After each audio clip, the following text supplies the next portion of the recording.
Hello and welcome to L'Oeil It is my pleasure to introduce you to Thomas Pryor. They went into top 4 at Battle Florence in Blitz with Datadol. Welcome, my friend. Welcome, Thomas. How are you today? Hello, I'm well. Hi, Romain. Thanks for having me on the channel. Well, Very nice pronunciation of the name. yeah, I know. really? Okay, Yeah. I'm sure my friend Klaus will be happy about that. So I'll show him the video and tell him to check on my spelling. But that's perfect. Thank you so much. So it is an honor for me to finally be able to talk to you about a mech deck because well I've never hidden it, but if you take a look at the calling Warsaw and the cast that we did with Eric at the time, I'm a big fan of yours. I'm a huge fan of yours, and I'm very happy that we get a chance to talk about this one. It is a weird one, it is Datadol, but if you want to take a look at some pre-Armory deck Dash.io gameplay, definitely take a look at Thomas's game from that calling in Warsaw. It was crazy. But yeah, we won't spoil the results of that one, but it was a crazy game. So, can we take a little bit of a look into your history as a Flesh and Blood player? So, tell us where you come from as a player. How long have you been playing Flesh and Blood? Which game did you play before? Yeah, so tell us more about yourself.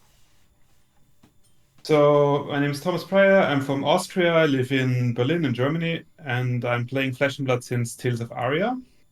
I actually started the game because I wanted to. So I played like a long time. I played Magic the Gathering, Mm-hmm. like a lot of people. I started back in I think 1997, so when I was really young. I played it for a long time, then stopped playing it, did something else, and then came back with Flesh and Blood. And mostly because I wanted a game I want to play in person. Mm-hmm. And there was a community in Berlin. I learned it at 341 Trading in Vienna. So I learned the game there and then came back to Berlin where I live. And I just like the community aspect of it. I also was like super bad in the beginning, obviously, like everyone when you start. Everybody is bad at the beginning for Flesh and Blood. Yeah.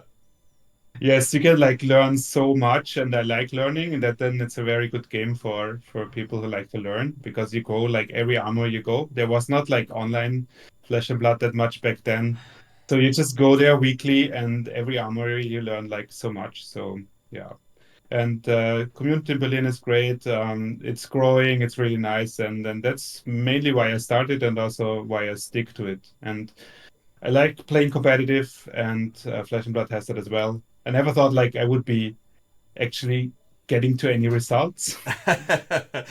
So I'm You're starting happy. to get a lot of results. Yeah, everybody knows your name now, especially as a mech specialist, I'd say. Is that fair? Or do you play other decks than the several versions of Dash or Datadol? Because every time I've seen you have results, I think it was with Dash. One of the Dashes. So I think lately in big events I mostly played Dash. It's like I like played 3 Pro Tours. I played Dash, OG Dash in 2 of them. So yeah, that's a pattern. But also I played different decks. I played in the Battle Hardened in Warsaw. I played Lexi. I play Icelander. I played a lot of Icelander, and I also play some Illusionists like Enigma and Oh, really? stuff. Yes. Okay, interesting. So, Very different but gameplay from Dash.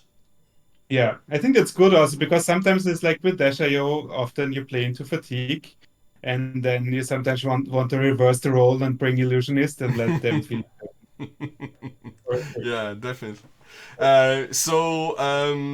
Yeah, top 4 at Battle Florence. How did it go? It looks like so. I was looking at the deck list, and I've been playing the deck list myself a little bit because I was really impressed by the new cards, and I thought that obviously they would be insane in data roll. And yeah, as everybody can see, and everybody that has tested with it or against data roll recently in Blitz, the deck is absolutely insane. There was a ban recently, and I think it was the Hadron Collider. It was definitely a worthy ban because the deck was even more insane with it.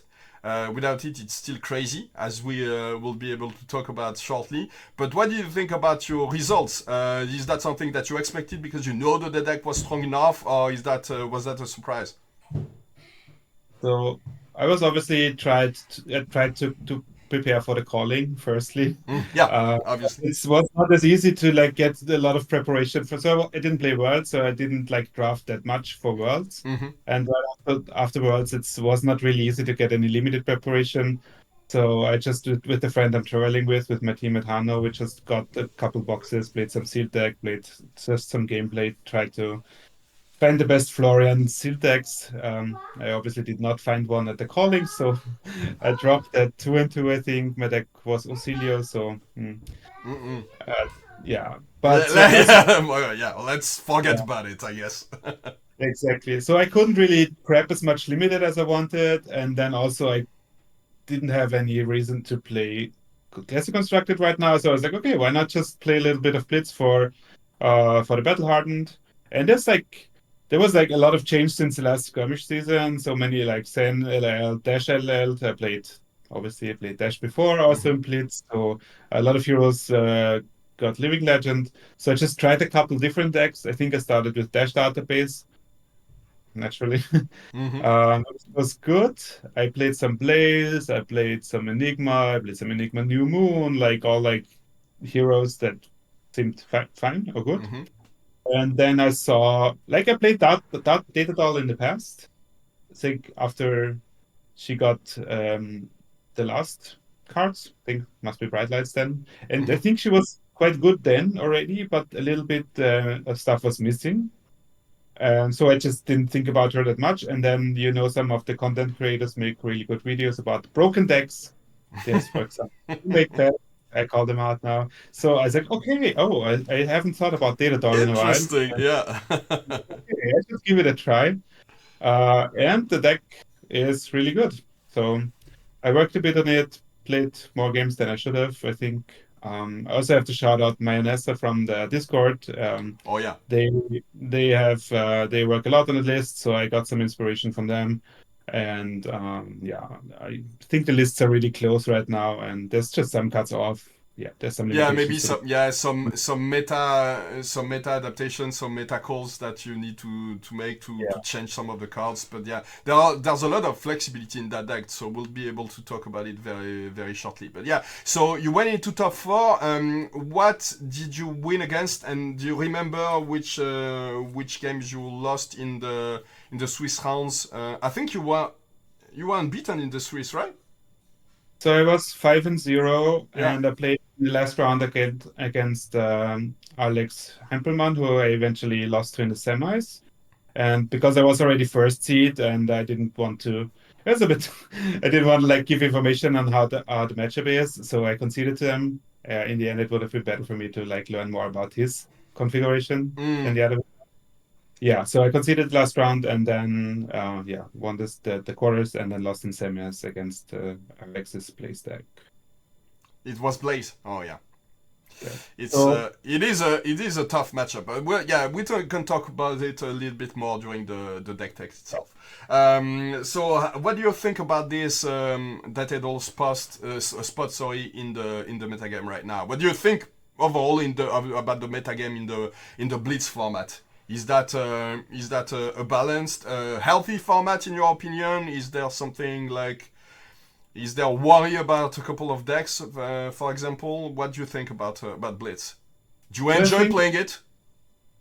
sorry, Do you enjoy playing Blitz? Is that a format that you like usually? I think I like it better than most. I think it's not as much played. I think played in Battle Hardened before in Blitz with Icelander. I enjoyed that too. It's just two turns usually you played, but I enjoyed these 2 turns. I think sometimes it's nice to like just concentrate for 2 or 3 turns. Like there's really slim margins for arrow there, Uh-huh. and it's different than classic constructed. But I think it's. I mean, probably I would not travel to a Blitz calling or something, but I think still enjoy it. It's why not? Yeah, it's like this little short capsule of gameplay, of Flesh and Blood gameplay in a very short span, and I think that's what's so cool about it. You can just play a couple of turns, maybe 3 or 4 turns, if the game is very close and everybody needs to block, and these are decks that block very well, but it's still very fun, I think, and regardless of whether you win or lose, it will take 15 minutes at the most, or maybe 20 minutes, but it won't be long. So it's at least you haven't invested a lot of time in a losing game if you lose. And if you win, yeah, it's a quick win, so you can do something else during the event. But yeah, I went to an armory last night. I talked to you about it, playing your deck. I didn't have any idea of how to approach some of the matchups, but I went with the flow, and I'll be honest, I didn't know how to use the sideboard that you used, but that's a good thing that we can talk about it right now. But I went 4-0, and none of the games were very close. It was all of them were very decisive wins, and it was a crazy deck. It did insane things that I've never been able to do in Flesh and Blood ever. I've never been a big mechanologist player, but just being able to play with all the items on the board was insane. After turn 2, you have like 5-6 items sometimes, and you do crazy things. And the sequencing is very important and very fun. I think the format is really cool actually right now. Yeah, I think also it's one of the better Blitz formats right now. There's like a lot of viable decks, and I was able to like see that. Like I was on the top tables, and next to me was a Victor, there was a Vincent, there was a Prism, there was K. There was like so many different decks. I mean, obviously there's some better or worse decks, but I think even the best decks have like really bad matchups as well. So that makes it quite interesting. And that's also why I thought like maybe I'm not bringing Data Doll to the event or something, because like fatigue is still very hard for the deck, like Guardians. But on the other hand, then you have Blaze. Blaze keeps the Guardians in check for you a little bit. So yeah. No, it is a very interesting format, and as I said, yeah, it's like a snapshot of what Flesh and Blood is all about in very short games. So it's still pretty exciting. So yeah, I guess we've talked enough about the format itself, and maybe about the Battle Harden. You can give us more information about how the rounds went when we talk about the deck itself. Yeah, so let's jump into the deck and show how. Well, New School Datadol, what New School Datadol is about. So I've been told that I talk too much during these deck techs. Sometimes someone even made a comment about it on YouTube. So I'll let you do most of the talking. Yeah, if you need someone to interact with you, and that's not gonna be me because I talk too much. No, I'm kidding. But I'll try to talk a bit less and let you do most of the talking to explain your train of thought during this deck tech. But let's just a quick introduction about Datadol, because I've been playing this game for almost 4 years now, and when I saw Datadol for the first time, it was basically unplayable. Obviously, she has 3 intellect, so it was very hard in the beginning to make full use of that hero. It was basically unplayable for the first year when I started playing, but you knew when you looked at the text, the hero power, that at some point it will be degenerate. That at some point the deck would do insane things. And I think, you will tell me if I'm wrong, but I think we've reached the point where Datadol is actually insane. Yeah, no, it's very, very good, obviously. It might also depends on which the items that can come into play with her, because the attacks didn't. I mean, she got more attacks as well, like with Bright Lights, she got all the attacks, which is important because before that, they didn't have much choice. So yeah, that helps. But just getting access to, well, we can talk about it right now because it's one of the stars of the deck, but the Cerebellum processor makes the deck absolutely insane. Because not only do you get the card itself, which will come into the arena for free, but then you get the free card draw. So as soon as you get it, you're actually ahead in terms of card advantage. You get the card itself that goes into the arena, and then you get the card draw. So you're back up, you're back at 4 intellect, but way more than that usually, thanks to the processor. Okay, just a quick question. Are you going to pull up the list on the screen, or should I? No, so I have the list on the screen, but you can take a look at your list at the same time when we're talking about the cards. Bit easier. Okay, do you want to start with equipment maybe? Yeah, let's start with the equipment so you can let us know more about it. Obviously, a couple of equipments came in with the armory deck, and then you have the adaptive plating. So yeah, I'll let you give us the rundown of how important are the equipments in this deck. So I think we should start with the weapon, because before that, before the Dash Living Legend in Blitz, that Datadol was playing Plasma Pistol, obviously. and the only available weapon for her now, or her, they, whatever, is Talisha. Mm-hmm. So you could play, I don't know, Plasma Barrel Shot, Hanabi Blaster, and Heklo Leveler, I guess. Mm-hmm. But so Talisha is the only weapon that makes any kind of sense. Doesn't help her in the fatigue, but yeah, like I said, it's only the only Is weapon that that is makes. that the consensus best weapon among the mechanologist experts? Like Yeah, Talisha is the way to go. Like nobody else tries anything else. no. Okay. Because with 3 cards, you can't like boost enough for Hanabi Blaster anyway, and you cannot Mm, boost enough for Plasma Parashot, or so it's that. Yeah. yeah. Maybe you could play the offhand shield instead of a weapon. Nah, but it's fine. So you can still they have sometimes they have resources over left over Hmm. to swing the sword, so it's still fun. Yeah. Yeah, I've Uh, won a couple of games, and at least one game just thanks to Talisha, because it's 4 damage is a lot. It's mm, definitely not something that you can ignore as an opponent when you're playing against that at all. mm, There's that's always correct. a hit coming at the end of the combat chain most of the time, because like it's, as you said, you have a lot of time, you have leftover resources. Mm. So one of the big issues the deck had in the past was that when your opponent started the game, usually with Data Doll, it's very simple. You want to play first every time. So there's like no matchup, nothing. You just want to go first because going first, you get extra cards because you boost and you use your Teklo Foundry Heart for 2 cards in the beginning. So you get at least 3 cards from your deck that are potentially items. So usually you want to go first. If your opponent starts, half of the deck is items. So it can be pretty bad. You can get a lot of damage. If you have, like, for example, a hand with 2 items and an attack action, if you block with the attack action, the risk you do not find another attack action is very high. Hmm. And also, yeah, so that's why some lists play, for example, Seeker Smiths, so you can opt and find an attack action. Yeah. Yeah, but This is now with actually the a good advice for people playing against that at all, is just hit her in the face very hard on turn 0, because there's a strong chance that she won't have anything to block with, and she can take 10 damage on turn 0 basically. And do not let her go first. I Yeah. had one opponent in the Battle Hardened who was not familiar with the hero, and they thought like, okay, it's probably an aggro matchup, which is not wrong. So they're like, okay, I want to go second. I was like, sure, okay. All right.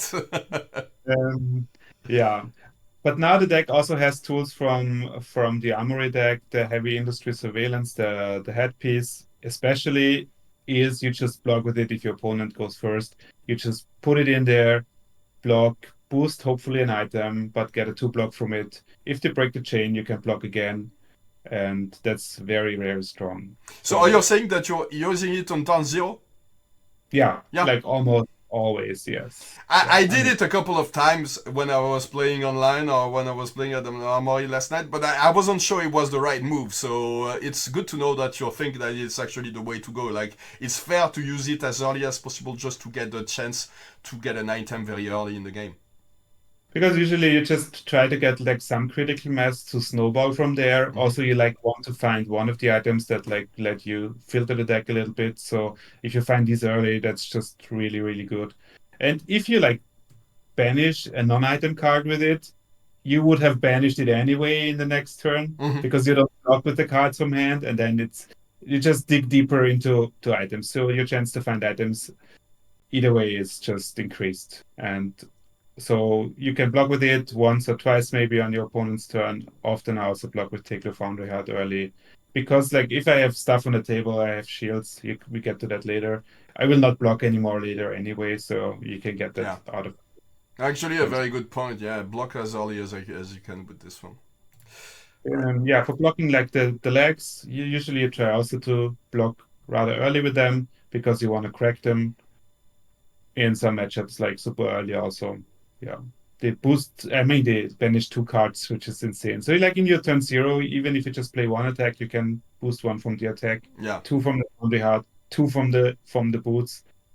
That's already a lot This of is cards. crazy. Yeah, in a 40 cards deck, it's insane the cards that you can banish out of him. And if you're just a little bit lucky, you can get, like, yeah, if we get four items during your opponent's turns, it's crazy.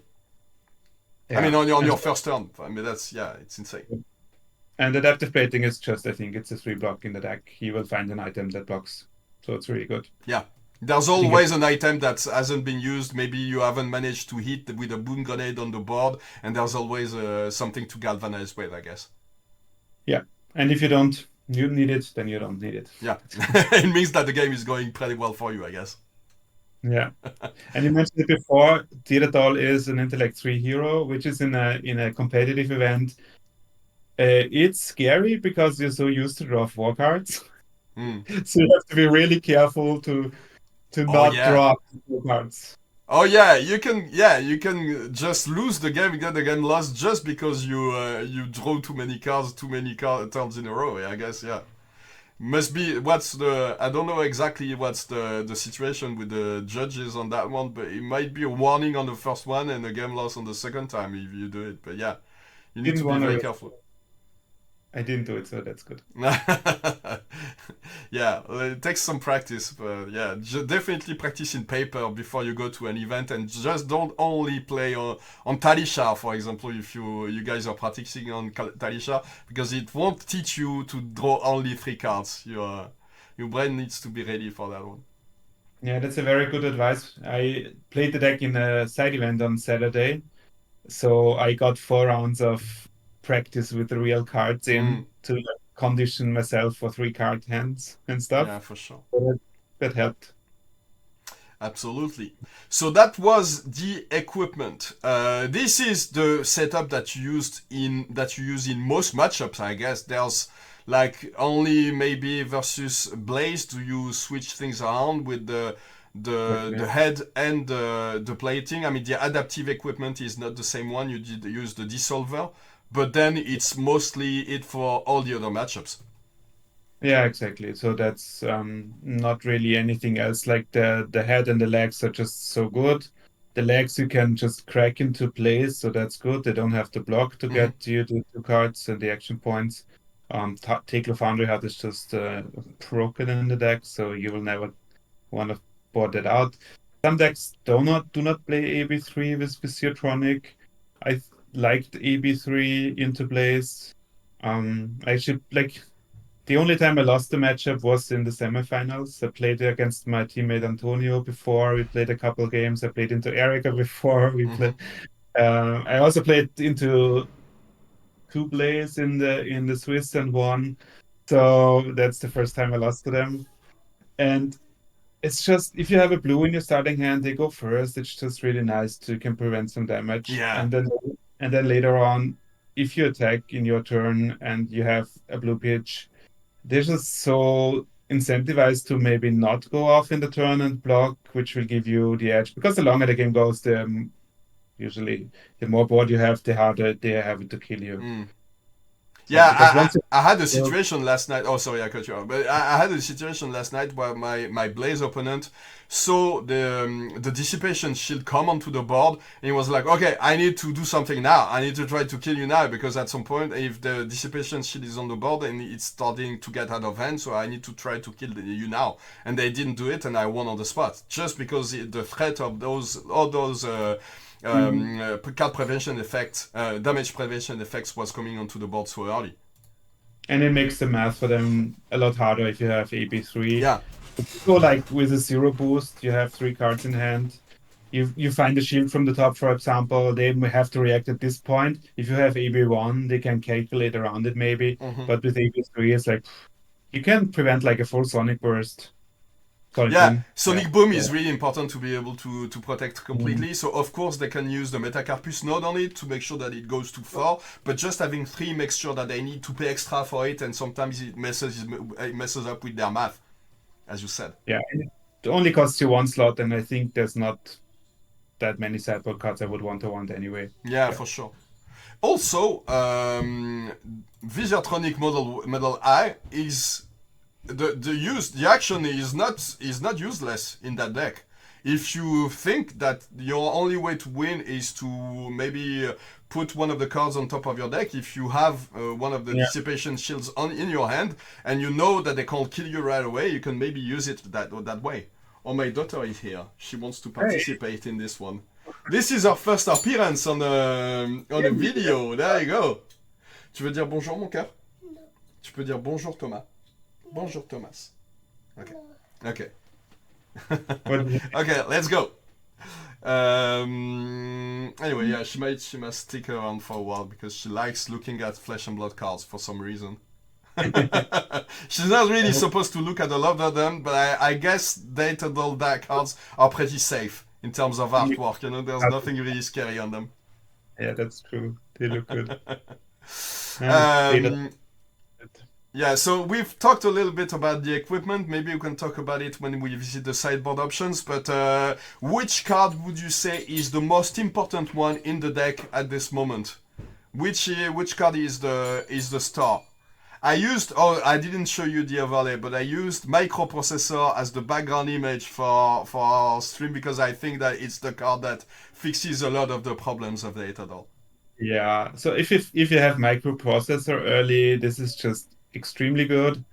I think the next best card is probably optical monocle Mm-hmm.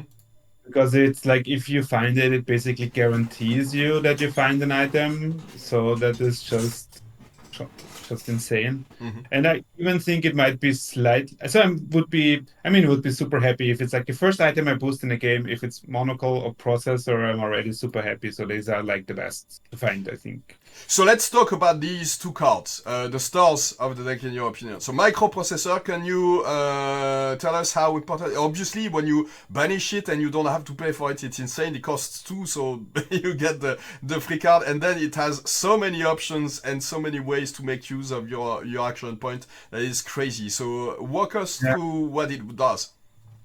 That was actually quite funny. I played in the fifth round. Played against the KO, and I had both microprocessors on the table. And I was taking notes on the side. I had like left, right, and then which mode was used from each one. And the judge was coming over like, "What are you doing there?" I was like, "I'm taking notes of the microprocessors. I think it would be okay. It's a little bit like tricky if we don't get that right." Yeah. So, because now you have like you can crank a lot of the items. You get more action points than you can usually use. So the microprocessors, you use them a bit more than in the past. In the past, you usually translated the action points to pistol shots so that you can't do anymore. So yeah, microprocessor does like pretty much everything. If you have a hand that is low on attacks, you can try to find one from the top. If you just need to find an item, you can just opt one. Mm-hmm. And if you have like, if you know there's an item on top for whatever reason, you can banish it. And if it's a crank item, you can get an action point back there as well. So I think the draw put on top is probably the best ability. I think opt is the second best ability. The banish is more like a nice to have because usually you have a lot more options to banish.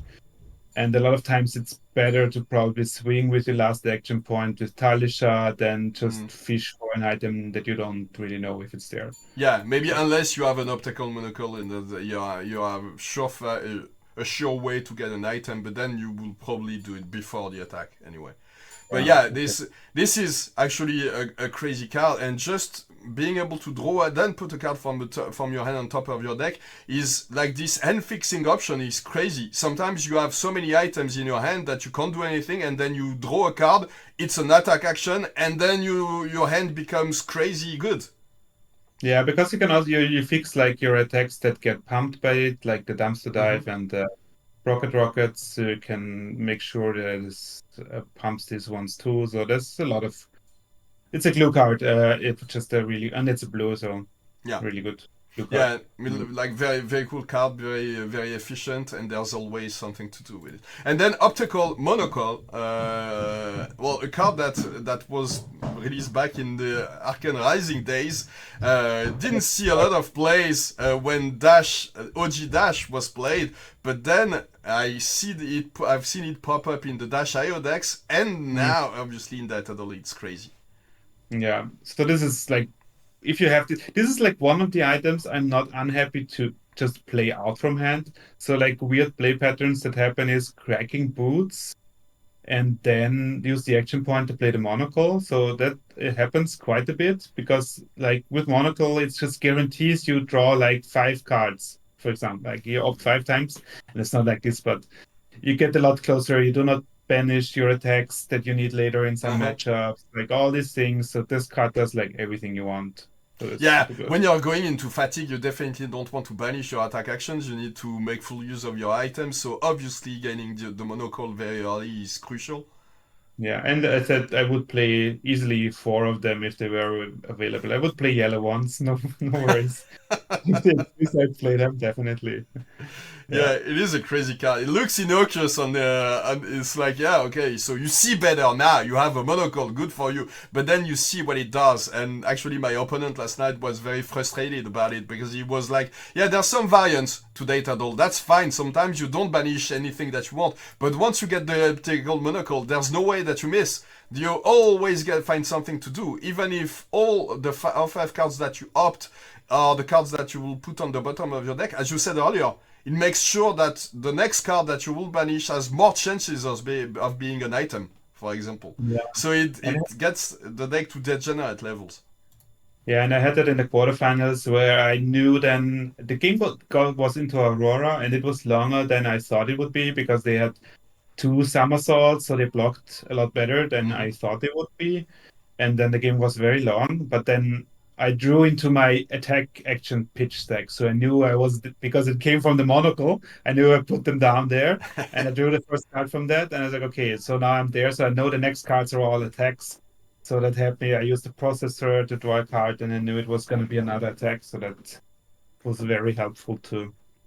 Yeah, Oh and yeah, for sure. Cerebellum Processor obviously makes pushes the deck over the top because I mean you have an intellectual hero, you have an arsenal sometimes to set up, but a lot of times you don't.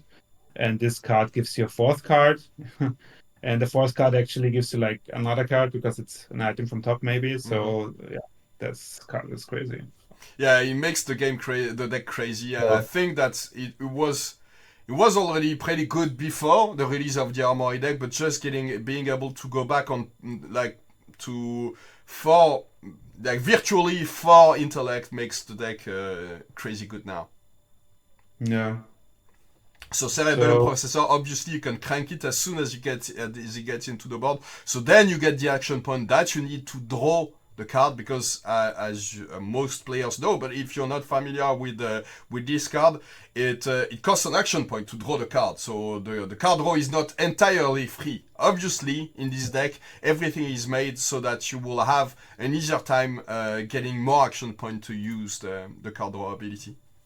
yeah, and into like decks that block a lot, it's also very important to be a little bit conservative about how many items you actually crank. Think about, do you really need to crank them? Will you need the action point? Usually you just, there's not many cards in the deck you can use the action point for. It's microprocessor and it's cerebellum processor, I Mm-hmm. think. And apart from that, you'd rather like bring the boom grenades, put them into play, leave the counter on them. And Mm-hmm. if you don't this turn, you try the next turn. So that happens quite a bit.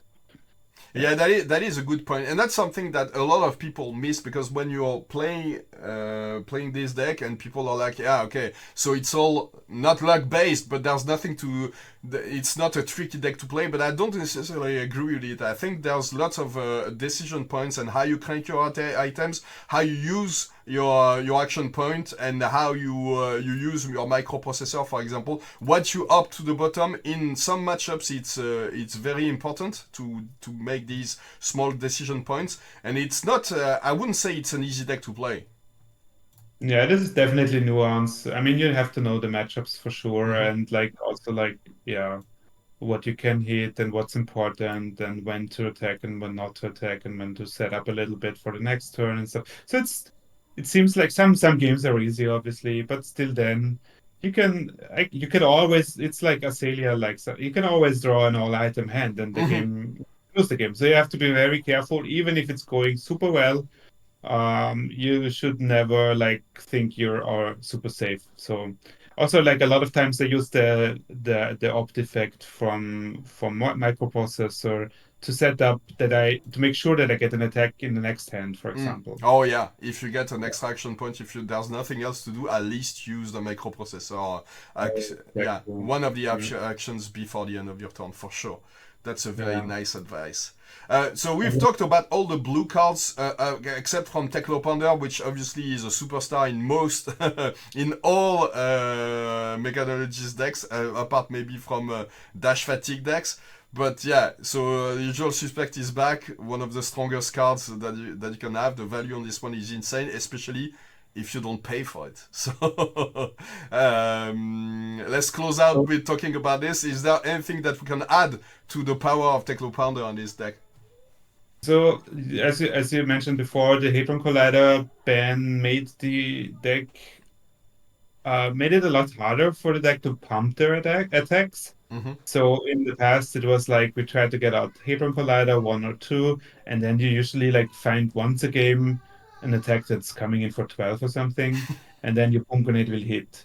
And now it's a lot harder because the highest you can possibly get an attack is 10, 11, but then they already have to have double pounder and stuff. So Mm-hmm. usually your attacks are like go into 6, maybe 7 if you're lucky in this kind of range.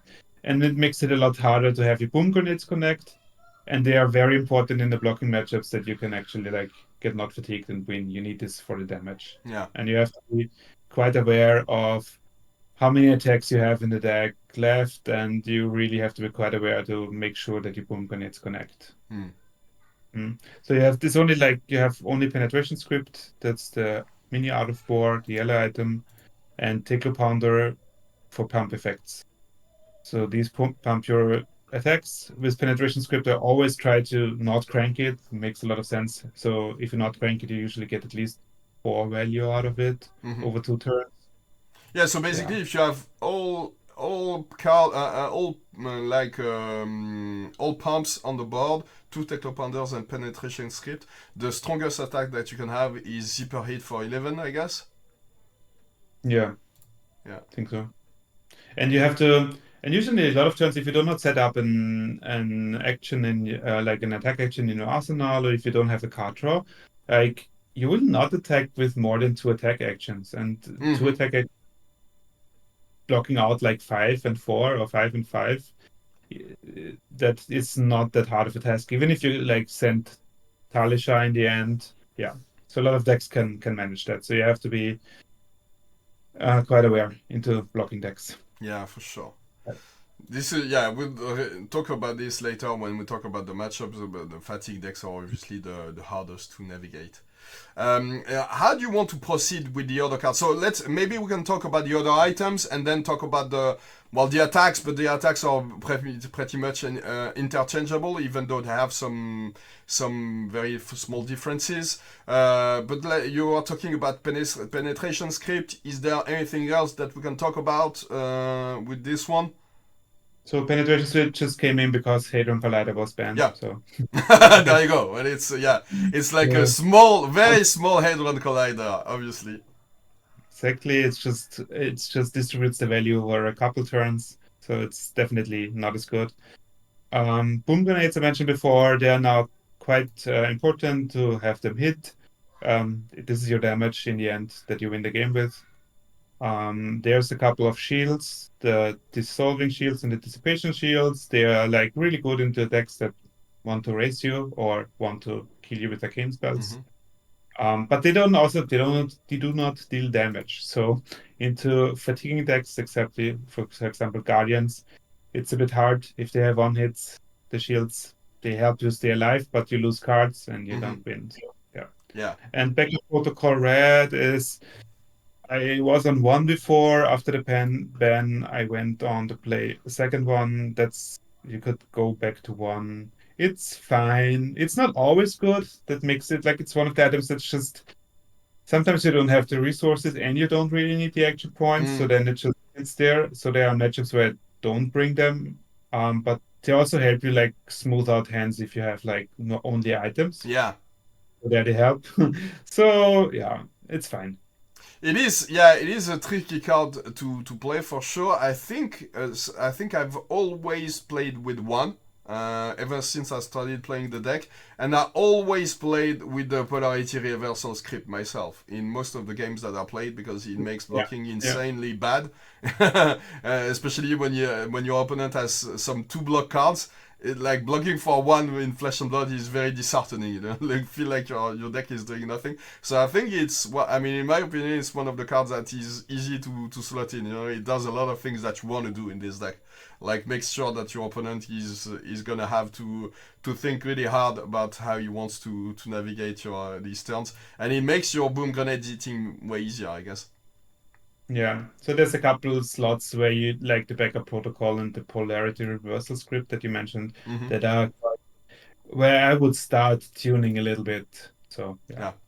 I mean, this is Um, definitely something that you need to tune in depending on what's the situation with your local meta game. If you're trying to play at the local level first, and then if you're obviously going like Thomas to a major, a battle harden, or another major event with a lot of players, you never really know what to expect. So this is where you need to make on the spot decisions about your sideboard plans.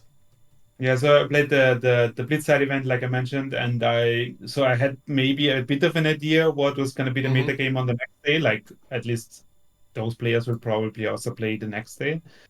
So there was not, for example, like Zen is legal now again.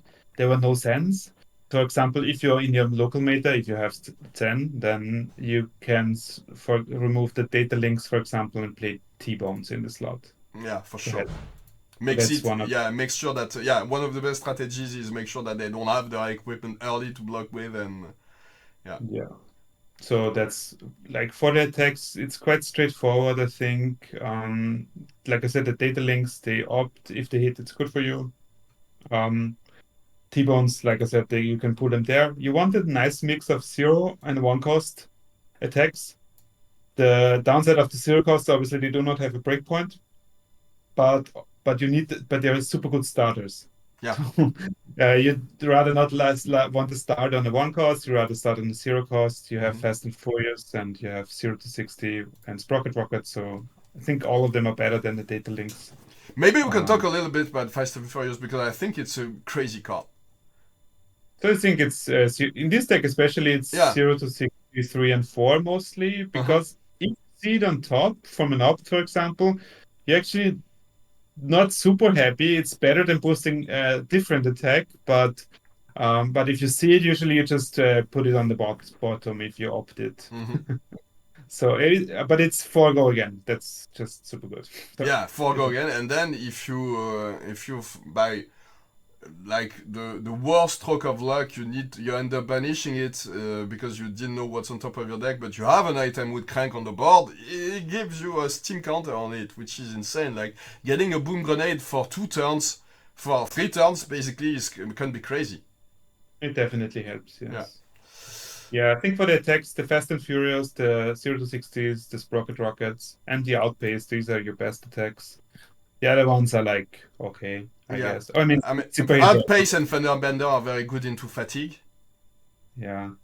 Yeah. I think the deck misses a bit like another attack that can't be defended by equipment. So Mm-hmm. I was even thinking about trying one lay waste in the sideboard against decks that block a lot.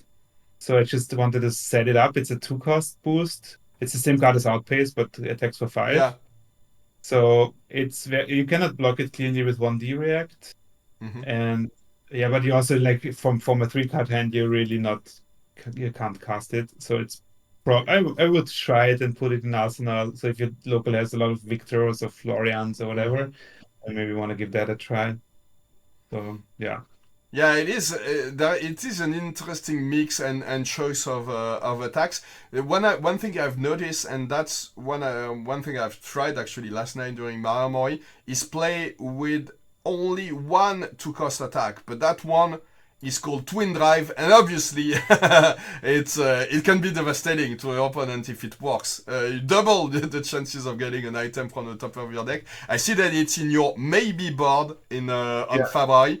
Is that something that you actually consider? Is that something that you've tried as well? Why is it not in the main list?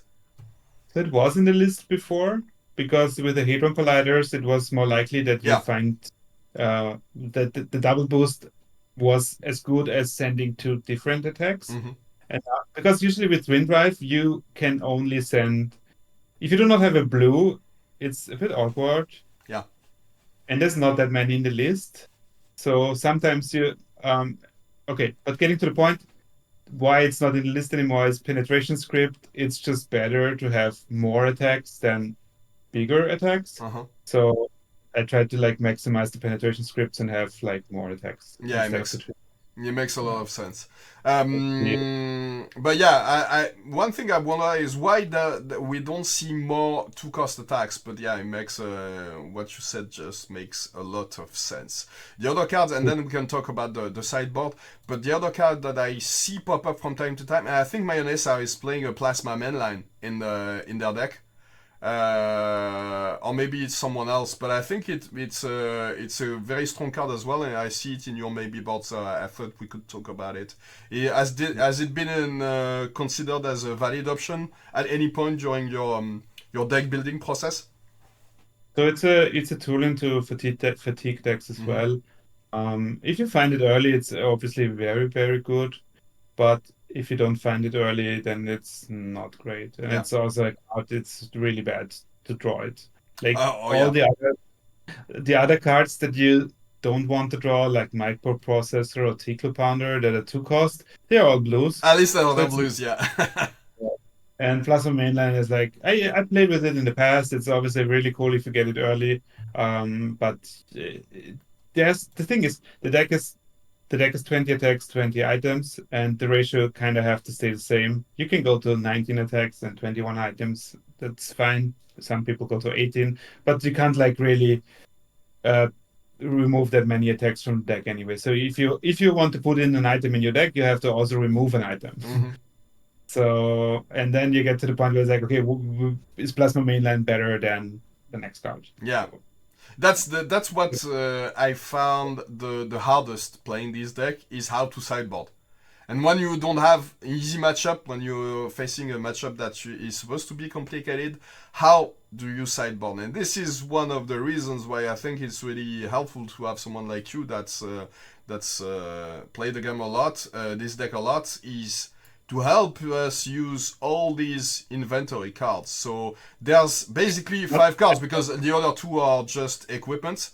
equipment. So let's start well from the left. Convection amplifier. Why do I you would play like it? When do you play it? let's start from the right because that's Oh, faster. all right. TikTok. It's a high roll in the mirror. That's it. TikTok Stacy clock. cell. No, TikTok clock. Oh, that we probably don't have the same yeah the same setup then. Oh yeah. But let's talk about TikTok clock. Yeah. Okay, so I had one TikTok clock in the list. It's just a high roll for the mirror. Some people have two. If there's a lot of data doll, this card wins the mirror, I Mm-hmm. think. Yeah, or you just if your opponent usually it's the thing like if you go ahead and then it just seals the deal because if you're ahead and find TikTok clock, then yeah, they Yeah. can never win.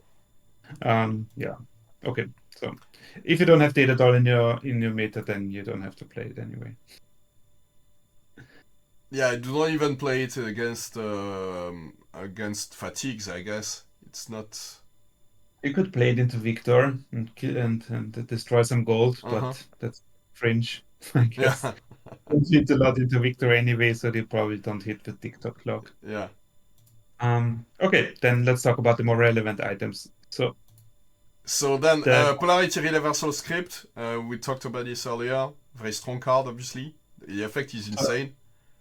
yeah, it's helps. I put this in because it helps a lot to have your boom grenades connect. It just makes a lot of your opponent decks blocking really bad.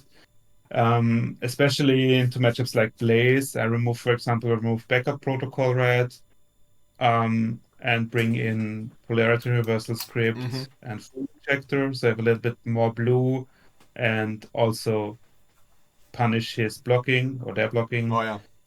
Yeah. And a lot of the cards have like 3 block action cards. So if you have this for 2 turns. So the thing is like then you have this and they do not have a lot of life. So they can't block, so they kind of have to go off. Mm. And that it doesn't work for them. So that's very good. Would you And into other consider playing 2 of them? yeah, now I would, I think. Yeah. So Mm-hmm. that's the second thing I would try is probably get rid of one of the backup protocol red and put in another polarity reversal script or the before mentioned lay waste. Yeah. You were mentioning that when you put a card in, an item in, you need to remove one. So when you put in the polarity reversal script, what do you leave out? Do you get rid of one of the backup protocols? And then if you had two polarity reversal scripts, you would get rid of both backup protocols?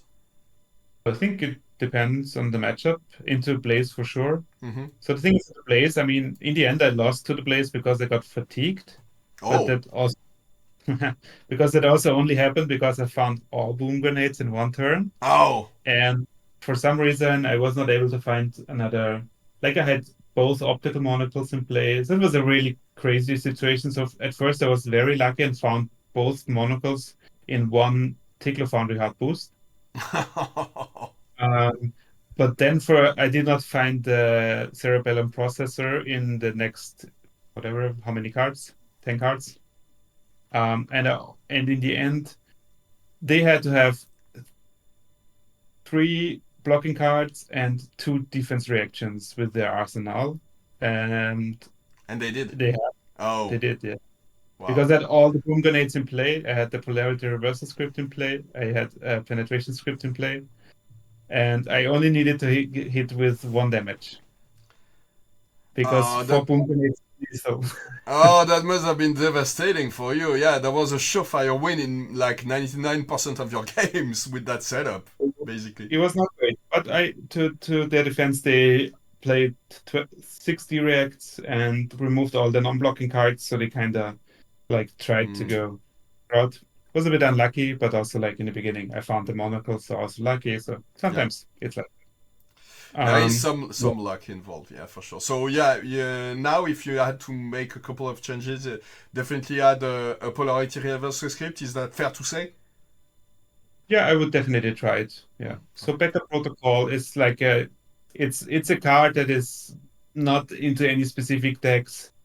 It's just a good card by itself. Mm-hmm. So you could remove it also if you don't need it. Yeah. All right. So the convection amplifier, it just gives dominate. It helps you connect your boom grenade. It's quite simple. You can do it two times. You can just Oh yeah, you can do do it it. two times in the same turn. Actually, yeah, there's no limit. Yeah, yeah, interesting. Sometimes four dominate is enough if they don't have armor, or Mm-hmm. five dominates. I don't care. If you have two boom grenades or three maybe or whatever, then sometimes hitting with one damage is enough. Interesting. So that's good. Full injector is a clue card. So if you want more blues, for example, or also if you expect the game to go a bit longer, it's good. If you have it in play, you can play a one cost without using a card from hand, Mm-hmm. which is also very good. And it goes to the bottom of the deck. So very late in the game, it helps you to not fatigue because sometimes you then put it to the bottom, boost it away, get a resource to swing Talisha for the last time. So it's a card that's quite has a lot of different uses. Nothing like super special, but just small change for the Yeah. deck. Do Blade versus Blade for Blaze, for example, because it makes Yeah. again can make the math a bit tricky for them, especially if you have AB3. There's always that additional resource that you can use at any time to prevent one damage, and they never know Yeah, which of their combo cards you will use that resource. yeah. So that's what I sideboarded into place, the script and the full injector. Yeah. Getting rid of the two backup protocols, I guess. Yeah. Yeah. Okay. Because you normally you don't want to or cannot spend the resources Mm, to, yeah, because it's just you open yourself to them killing yeah, you for sure. if you have these resources and use them. So yeah, it's a bit. And lastly, the stasis cell is also a bit of a glue card into long matchups. It is very good. It's a very weird card that most people don't really know. When it comes into play, you just can prevent your opponent from using an item, an equipment for the next turn. So usually you just go for, I don't know, could be Fiendel's Spring Tunic. Yeah, You're gonna you can lock in a tunic, which is crazy. or Storm Striders, or for example, or I don't know, take the Foundry Heart, Hmm. or but that's usually matchups you don't bring it, or Halo of Elimination. So this has some utility, but it's more for if you remove it, it goes to the bottom of the deck, and you prevent an equipment from blocking. and that was extremely good into a Florian I played in round two. So I used this on their bark skin, and so Oh they yeah. couldn't block in the turn.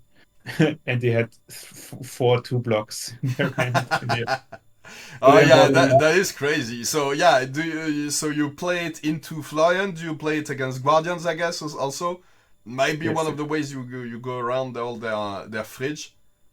it's super good also into brutes. You can use it on their Karen Husk, on their flashbacks, Oh yeah, these interesting. kind of equipments. If you randomly get it early, and most of the times if you get it later, you can still get like a breakpoint. If they still have one equipment block left, there's often turns you can use that, and you don't know how to. And you want to just hit boom grenade, and that happens. I mean, Um, looking at it and thinking about all the uses, I had it in my sideboard and I've never really played it, but it plays. I mean, it does a lot of things into a lot of matchups actually. You can yeah, prevent like a face purgatory block, for example. You can prevent, I don't know, yeah, when you're playing versus Aurora, and if she's playing face purgatory, you can prevent the face purgatory from defending, and then make sure that she won't be able to use her boots on the next turn. I mean, it does a lot of crazy things. mm. Also into Vinset, for example, they Yeah. even have Oh. Husk and Yeah. Curse and Purgatory. So there's this card is pretty sneakily very good. But what do you get out then if you're playing the stasis cell? How, Next. again? So into the fatigue matchups, there's like two considerations. The one is decks that mostly block you. For example, the Florian deck I played into, they have some disruption, but not that many. Mm-hmm. And then decks that also have disruption or more disruption, like Victor, for example. So into most of these decks, you want to cut down the shield cards in your deck because eventually you want to like attack them mostly. Mm-hmm. I think in a perfect world, I would just bring in additional cards. That's not an option in Blitz, but would remove some of the shields. Yeah, mostly some of the shields. All right. So yeah, maybe the dissolving shield, because in any case the dissipation shield, if you manage to get them from the top of your deck, it can be insane to prevent some damage, and at least they're yellows, so they have some use for resources. The dissolving shields. You can crank them, but then again, it's only 3 damage or 2 damage if you've cranked them. So yeah, it's not probably not the best one to keep against Guardians, I'd say. Yeah, so you can see with the composition how it's now that it's 4 cards into fatigue to amplify a full injector, script, and stasis cell. So you have to Mm-hmm. remove 4 items. So it's backup protocol, maybe one boom grenade, shield, and some of the shields or all Mm-hmm. of the shield. So that's yeah. Sometimes it's a bit what the vibe is. Yeah. Well, it is definitely a very interesting deck to. Well, just watching it and being able to make full use of these cards that you don't see a lot, like Steady Cell, like TikTok Clock, Polarity Reversal Script. We haven't seen Yes. it a lot in constructed play. So it's definitely interesting to watch it in action and to play it even. Yeah, definitely. Is that something that you will recommend in the current metagame? Do you think it's still strong when people expect to play against it, or is that something like it was strong on for the first couple of weeks after the release for the first month after the release of the Armory deck and the new cards, and now it's gonna lose a lot of its power because people know how to play against it? No, I think it's still very strong into like unless your metagame is like all guardians, Yeah. then I would not bring it. But if there's only a couple, yeah. Sometimes you can steal a win into them, but not that often. Mm-hmm. But if I have a normal metagame, like what was the debate of the Battle Hardened was like couple chaos and Aurora, some blazes. That's actually like the metagame I would want to Mm-hmm. see. So I played in Swiss, I can come to that. In Swiss, I played into a KO Florian, which was hard.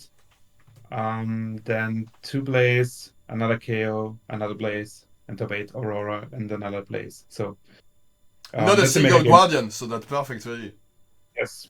There were like a couple. There was like 2 victors. Also hard. Generally like matchups that can block really well, like Enigma or Enigma New Moon can be hard. Mm-hmm.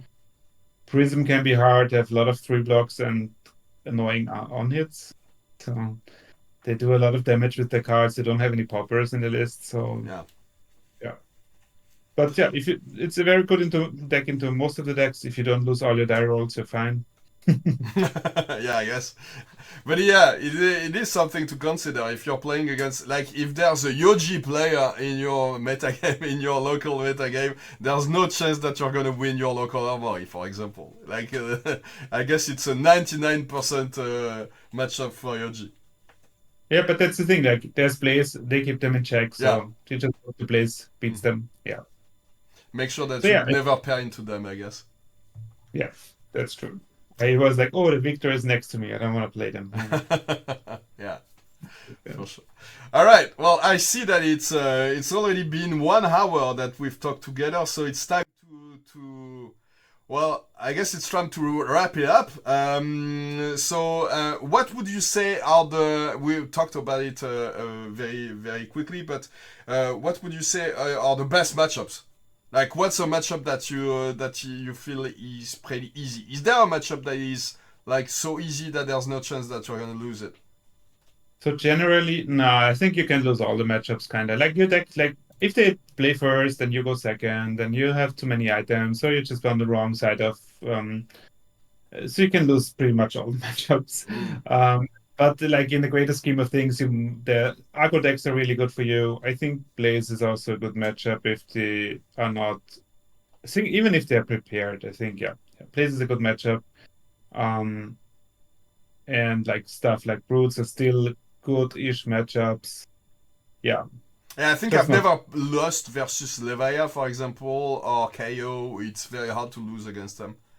Yeah, probably also like it depends. Like if these people like they really tested and played, they have super good like flashback is extremely good Hmm. against you. Like if yeah. So, but the deck is strong in the metagame. I would definitely recommend it. Unless you're like I said, you made this all guardians, then I would not bring it. But into all the other decks, you have very good game or a favorite. The more Mm. aggressive decks you have in your metagame, the better. It's like the Auroras and these kind of decks. I don't know actually how the Zen matchup is. I have never played it. So. Yeah, I think it's a bit difficult. If you're like as most people know, still one of the most aggressive decks in the metagame. There's zero chance that they're never gonna hit you hard. Like sometimes Auroras have very weird hands and they can maybe do a couple of attacks and not do much with it. That never happens with Zen. And they'll always send, like, if they keep their full hand to attack you, they will always send the full power of this big mystic ninja in your face, and it can be very frustrating to play against, in my opinion. I haven't played the matchup a lot, but looking at the results and looking at other people play the game, the deck, I think that data is a bit unfavorable into Zen. But obviously, you can like steamroll them just because you get the right items at the perfect moment. If you get Yeah. your shields at in the early game, anything is possible. So like yeah, like we talked before, there's a lot of viable decks. I think there's a lot of good decks, and depending on what you made it, like Blaze is good, Sen is good, this is good, Levaya is good. Levaya won Battle Hardened, so um, I think there's not many wrong decks you can choose. Yeah. There's really a lot of good decks.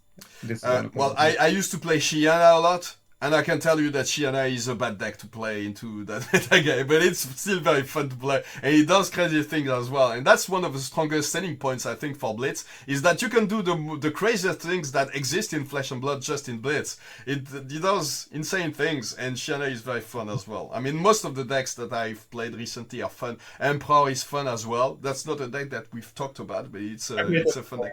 Yeah. But yeah. So we've reached the end of the season. Basically, there's not a lot of events now of tier 2 and tier 3 events in Europe until the end of the year. Are you traveling to any events in the US before 2024 closes? Or are we seeing you on the big stage only in 2025? No, I'm going to Prague to the world premiere, Oh, obviously. Like have you everyone seen? is. It's sold out. So I hope you Yeah. get your tickets already. Yes, yes, yes. Nice. Also, I do not awesome. have to go to the black market to buy flesh and blood. Yeah. That's good. But yeah, it was very cool to watch the enthusiasm for the Hunted. Are you gonna play any of the heroes that we've seen so far in the Hunted? that have been revealed. So there's a Draconic Ninja and a Draconic Warrior so far. Not your style? That's one of my classes, no. And also, but I'm looking forward to the limited play. I think it's really great heroes for limited play. It sounds like extreme fun already, yeah. We're gonna see what the other two heroes are gonna be when the other two heroes are gonna be revealed. There's something around Arachne, obviously, but then we don't know what the other one is. So yeah, there's some mystery around that one. Chaos even. Yeah. Who knows? You'll see. Yeah. Anyway, yeah, thank you so much for taking the time to talk to us and to walk through everything about Datadol. I hope to see you on the big stage again next year and to hopefully watch some of your games and maybe cast them. I don't know where I'm casting next, by the way. I'm casting in Geneva next weekend. If you're in Europe and you're wondering where you can have some more flesh and blood action, there is gonna be a Battle Harden in Geneva. It's gonna be very cool. I'm doing a big giveaway, by the way. Anyone that comes into the Battle Harden and in Geneva and that sends me a private message can get into a giveaway to win a Coldfall Cosmic Awakening. One of the content creator cards. You know, it's like. It's sweet, yeah. Yeah, it's it's one of the nicest looking cards I have actually. I have a shitload of very beautiful cards, but this one takes the crown. It's a gorgeous card. I hate to give it away, but I'm happy that I can do something to give back to the community. So hopefully, yeah, if you're watching this one, don't hesitate and send me a private message. It can be on any of my platforms. Mainly, I'm most active on Blue Skies these days. So send me a private message on that one. It wasn't active at first, but you can send me DMs now. And then on Twitter, I guess, and on Facebook, if you find me on Facebook. Anyway, you can even send a message in the comments on that video if you want, and just get entered. If you're coming to the Battle Harden, I will only give it away to someone that comes in person to the Battle Harden, by the way, in Geneva. Anyway, that's all for us. Thank you so much for staying with us all the way through. And see you soon, Thomas. Thanks for taking the time to talk to us. Thank you. Bye. Bye.